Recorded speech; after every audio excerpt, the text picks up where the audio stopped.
America যখন তাদের সুদের হার বাড়ায় কিংবা কোনো দেশের উপর নিষেধাজ্ঞা দেয়, তার সরাসরি প্রভাব পড়ে আপনার আর আমার ডাইনিং টেবিলের মেনুতে। অর্থাৎ তারা হাঁচি দিলে আমাদের এখানে জ্বর আসে।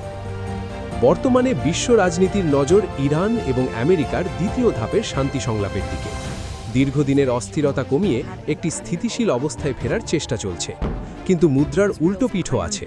যদি এই শান্তি আলোচনা ব্যর্থ হয় এবং মধ্যপ্রাচ্যে আবার যুদ্ধের দামামা বেজে ওঠে, তবে তার ফলাফল হবে ভয়াবহ।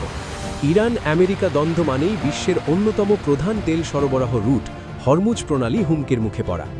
যদি যুদ্ধবিরতি না হয়ে সংঘাত শুরু হয়, তবে বাংলাদেশের মতো দেশগুলোকে তিনটি বড় জটিলতার মুখোমুখি হতে হবে। প্রথমত, জ্বালানি তেলের অগ্নিমূল্য।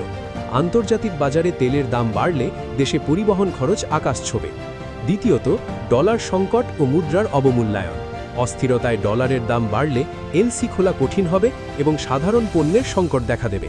তৃতীয়ত, সাপ্লাই চেইন ভেঙে পড়লে আমাদের রপ্তানি বাণিজ্য, বিশেষ করে গার্মেন্টস সেক্টর বড় চ্যালেঞ্জের মুখে পড়বে, যার সরাসরি প্রভাব পড়বে সাধারণ মানুষের আয়ের ওপর।